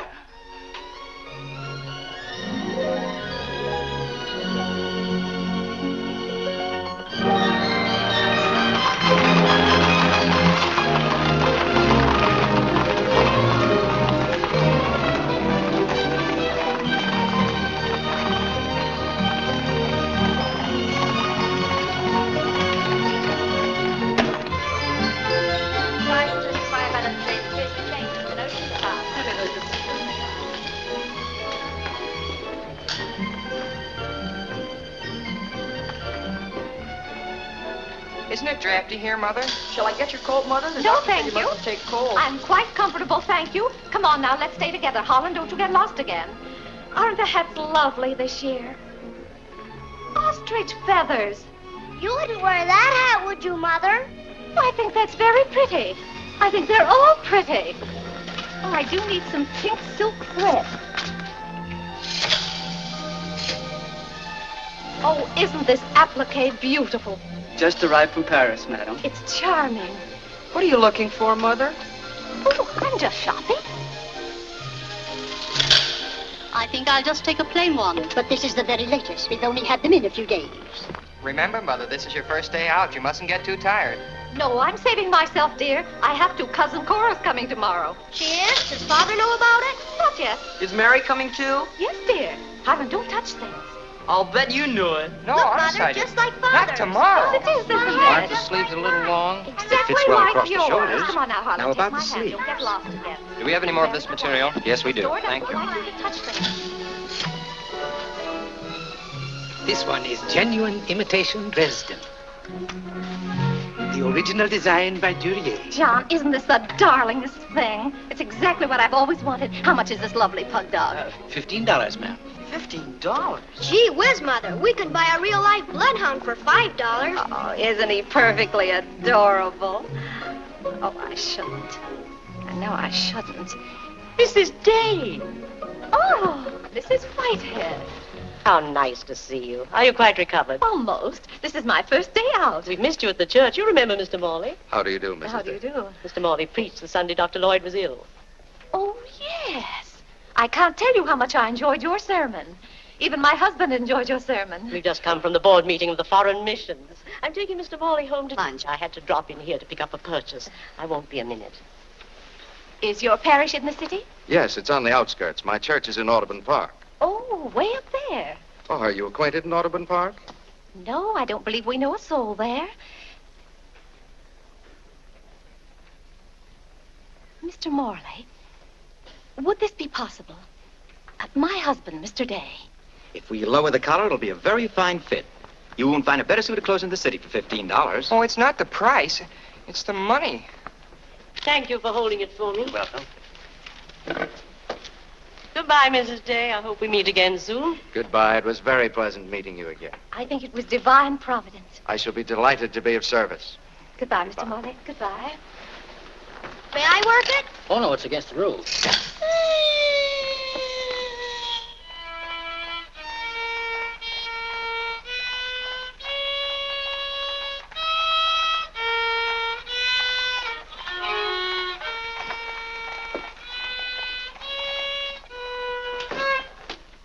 Hello. What did you bring home more medicine for? Dr. Bartlett paid us off, didn't he? Oh, yes. Oh, Jiminy, you scared me. I've got to take $15 right down to McCreary's. I bought a suit there this morning, and I said I'd have the money this afternoon. Gee, that's too bad. What's too bad? Well, you see, Clarence... What? Dr. Bartlett paid us off in medicine. Oh, Gad! Well, he thanked us, too, for our services to mankind. But my suit, I've got to have it tomorrow. And besides, they're making the alterations. I've got to have $15. Maybe you could offer them 15 bottles of medicine. Oh, they wouldn't take it. McCreary's don't sell medicine. Father. Vinnie, I'm home. Good afternoon, sir. How's your mother, Clarence? Oh, the ride this morning did her a lot of good. She'll be well enough to go to church with us next Sunday. Ah, fine. But, Father, have you noticed I haven't been kneeling down in church lately? Don't let your mother catch you at it. Then I have to have a new suit of clothes right away. That doesn't make sense. I can't do anything in your clothes that you wouldn't do. Well, if my old clothes make you behave yourself, I don't think you want to wear anything else. Oh, no, you're you and I'm me. I want to be myself. I mean, suppose I should want to kneel down in front of a girl. Why, in heaven's name, should you want to do a thing like that? Well, I've got to propose to a girl sometime. Clarence. Well, not right away, but for $15 I can get a good suit of clothes. Clarence, you're beginning to talk as crazy as you... Hello, Vinnie. You're feeling better today, huh? Much better, thank you, Claire. You don't have to hurry home from the office every day like this. With business the way it is, there's no use going to the office at all. Yes, you do look better, Vinnie.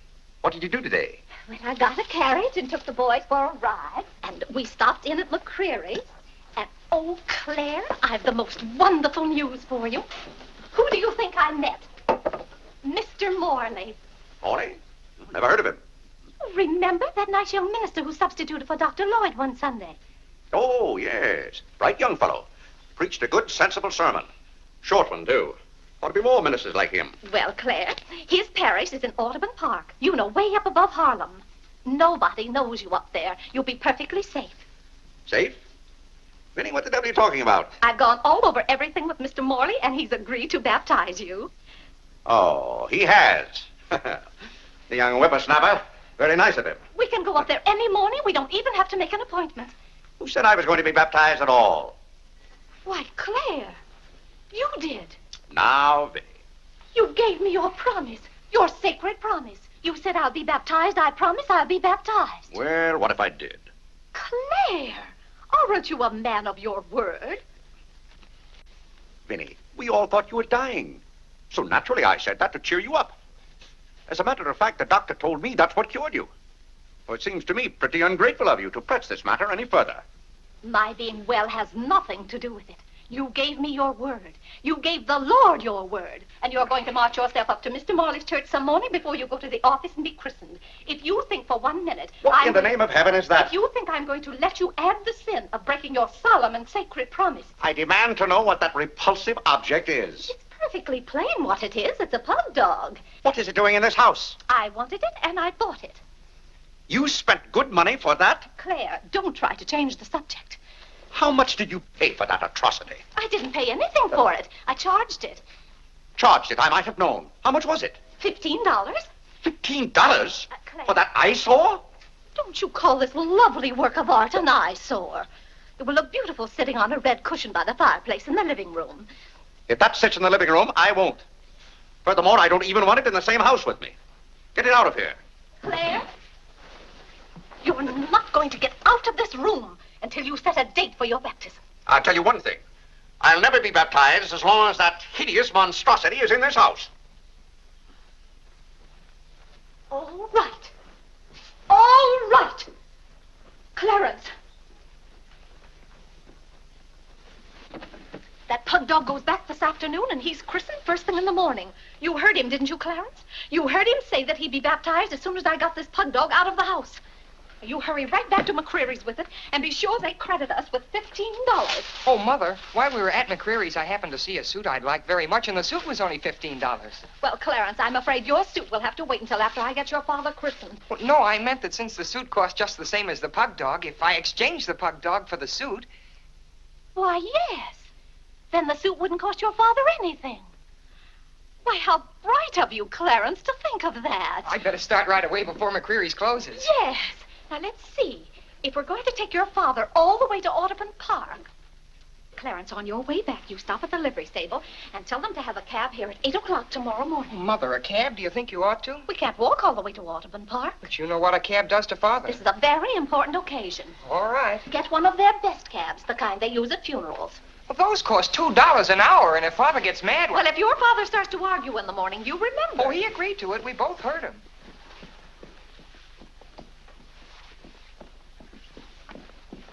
I hope you notice Clarence is returning the pug dog. Well, that's a sign you're getting your faculties back. Don't dawdle, Clarence.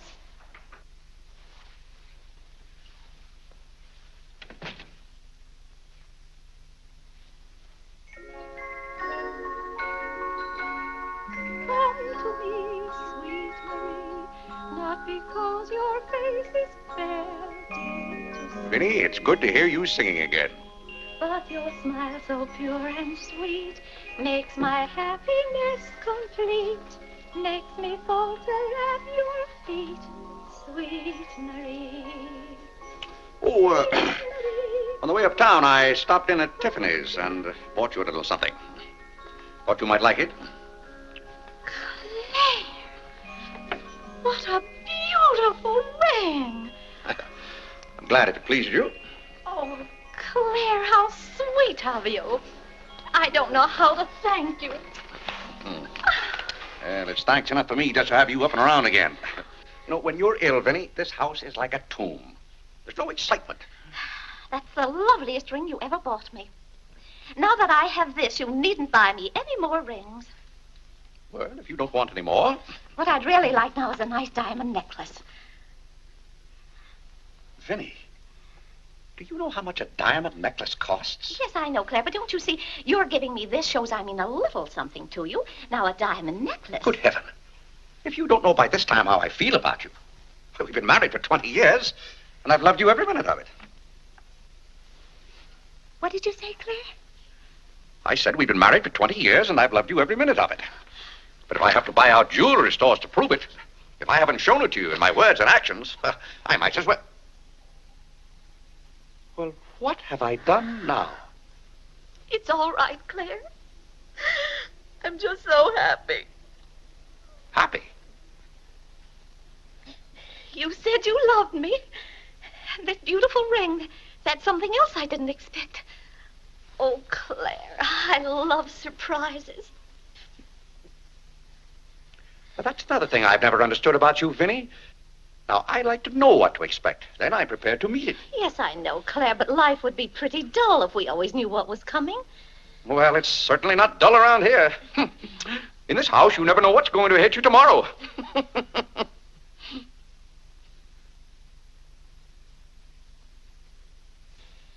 Every daisy in the dell knows my secret, knows it well, and yet I dare not tell thee, sweet Marie, sweet Marie, Sweet Marie, come to me, come to me. Not because your face is fair, love to see. Love to see.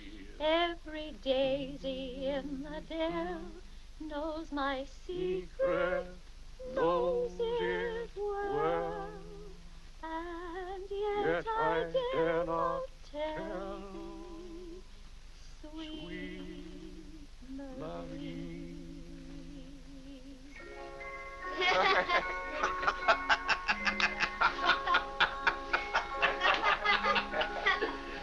Well, then, Harlan, the very...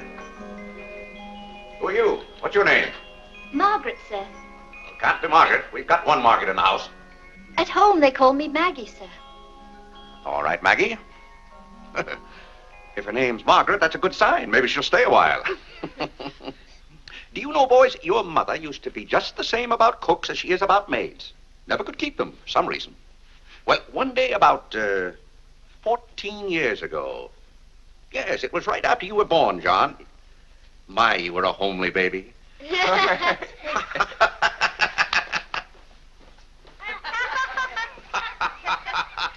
you, Margaret. Good morning, boys. Good morning, Good morning, Mother. Good morning, Claire. Morning, Vinnie. Why, you look as though you were dressed for a wedding. Do I, dear? Yes. Have a good night? Yes, thank you, Claire.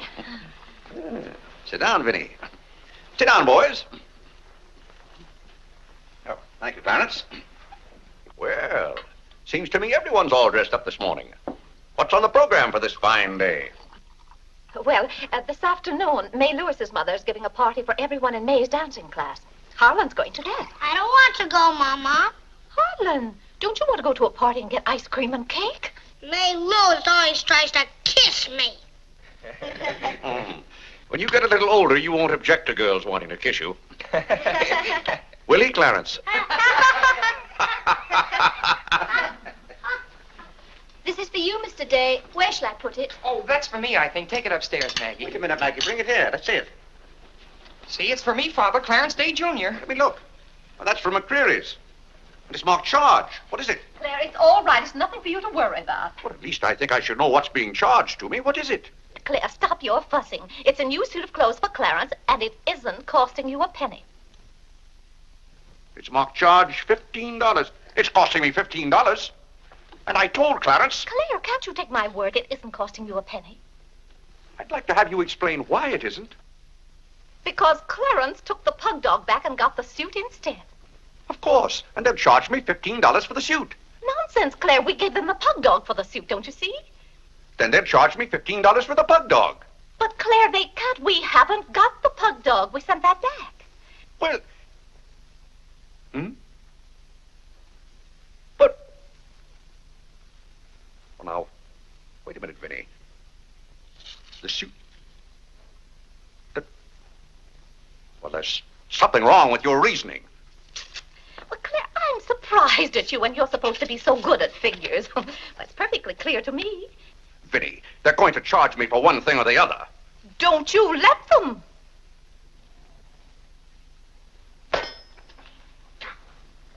Well, McCreary's aren't giving away suits and they aren't giving away pug dogs. Why, it should be clear to a child that if Clarence sent the pug dog back, they'd... Well... I will not have that botanical freak in this room. John, have you been going around this town selling medicine? Yes, Mother. Dog medicine? No, Mother, not dog medicine. This letter from Mrs. Sprague says you sold her a bottle of this medicine and that her little boy gave some of it to their dog and it killed him. Now she wants $10 from us for a new dog. Here, let me see that letter. Well, he shouldn't have given it to a dog. It's for humans. Why, it's Bartlett's beneficent balm made from a secret formula. Have you been going around among our friends and neighbors selling some patent nostrum? But it's good medicine, Father. I can prove that by Mother. Vinnie, what do you know about this? Well, nothing, Claire. But I'm sure John... No, I mean that day Mother was... That's enough. You're going to every house where you sold a bottle of that concoction and buy it all back. But it's $1 a bottle. I don't care how much it is. Here, I'll give you the money now. How many bottles did you sell? 128. 128? Claire, I always told you John would make a good businessman. Young man, you'll have to come down to my office with me. I'll give you the money to buy back that medicine. $128. And $10 more for Mrs. Sprague's dog. That's $138. Thank you, Vinnie. But it's all coming out of your allowance. That means that you'll not get another penny until the whole $138 is paid up. I'll be 21 years old. Oh, Gad! What's the matter, Claire? What's wrong?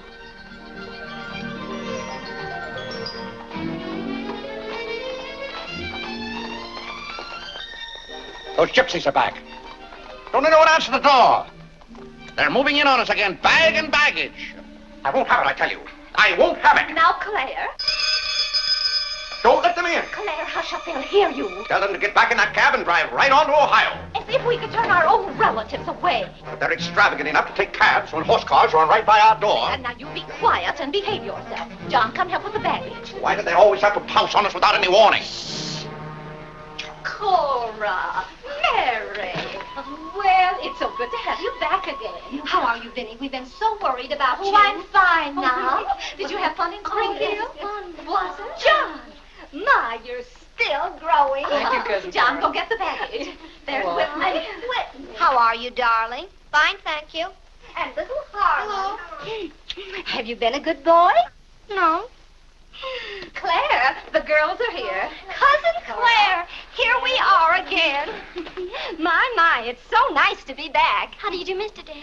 How do you do? Come and sit down and have some breakfast with us. Oh, we had breakfast at the depot. Well, we've practically finished ours. I haven't finished my breakfast. Well, then sit down, Claire. Come and have a cup of coffee anyway. Oh, Mary, you, sit over Vinnie. there. Cora, Maggie, clear those places. My, this seems so natural. Claire, don't let your kippers get cold. Maggie, serve some coffee. Yes, Oh, where's Clarence? Well, he must be upstairs moving his things so you can have his room again. Oh, Vinnie, we can't stay overnight. Grandpa Ebbs has been sailing very fast, and that's why I have to hurry back. We're leaving on the 5 o'clock train this afternoon. Well, Cora, it certainly is good to see you again.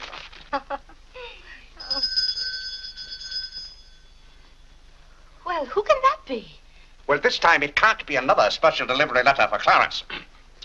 While you were in Springfield, our postman was kept pretty busy. It's the cab, ma'am. Cab? What cab? The cab that's to take us to Audubon Park. Oh? Who's going to Audubon Park? We all are. Cora, the most wonderful thing has happened. Claire is going to be baptized this morning. Vinnie, what are you saying? I'm saying you're going to be baptized this morning. I am not going to be baptized this morning or any other morning. You promised yesterday that as soon as I sent that pug dog back, you'd be baptized. I never said anything remotely like that. Clarence was right there and heard you. That's why I ordered the cab. The cab. Vinnie, you send that right back. I'll do nothing of the kind. I'm going to see that you go to heaven. I can't go to heaven in a cab. Well, you can start in a cab. I'm not sure they'll ever let you into heaven, but I know they won't unless you're baptized. They can't keep me out of heaven on a technicality. Claire, stop quibbling. You may as well face it. You've got to make your peace with God. Until you stirred him up, I had no trouble with God. Harlan, Whitney, come get your Sunday hats. Clarence, John. Yes, Mother? Hurry, we're ready to go. Oh, my prayer book. Harlan, come let me fix your tie. Vinnie, are you mad? Was it your plan that my own children should witness this indignity? Why, Claire, they'll be proud of you. I suppose Harlan is to be my godfather. Vinnie, I won't go through with this thing. That's final. Claire, dear, if you feel that way about it... I do. Then we won't take the children with us. I'm not talking about the children. I'm ready, Mother. Oh, John. Vinnie, I haven't time for anything like that this morning. I've got to take John down to my office with me and give him the money to buy back that dog medicine. But it wasn't dog medicine, sir. Young man, we're starting downtown this minute. You'll do no such thing. You gave me your sacred promise that day I almost died. Yes, and she would have died if we hadn't given her some of that medicine. That proves it's good medicine. You gave your mother some of that dog medicine? John, you didn't. Yes, we did, Mother. We put some in your tea that morning. Oh, John. Do you realize you might have killed your mother? You did kill Mrs. Sprague's dog. John, I'll have to give considerable thought as to how you're to be punished for this. But Claire... No, Vinnie. When I think of that day, why, we might have lost you. You're all right now, thank heaven. But what I went through that afternoon, the way I felt, I'll never forget it. You've forgotten it already. What do you mean? That was the day you gave me your sacred promise. Yes, but I wouldn't have given you my promise if I hadn't thought you were dying. And you wouldn't have almost died if John hadn't given you that dog medicine. Don't you see? Well, the whole thing is illegal. Suppose I had died. It wouldn't make any difference to you. You don't care whether we meet in heaven or not. You don't care whether you ever see me and the children again. Now, Vinnie, you're not being fair to me. It's all right, Claire. If you don't love us enough, there's nothing we can do about it. But that has nothing to do with it. I love my family as much as any man. All my life, I've struggled and worked just to... Yeah, there's that cab. Vinnie, you're not well enough to go all the way to Audubon. Oh, I'm well enough if we ride. But that trip would take all morning. And those cabs cost $1 an hour. This is one of their best cabs. This costs $2 an hour. Well, then why aren't you ready? Get your hat on. Oh, tarnation! Hallelujah! Amen! Young lady, if it hadn't been for you, no one would have known whether I was baptized or not.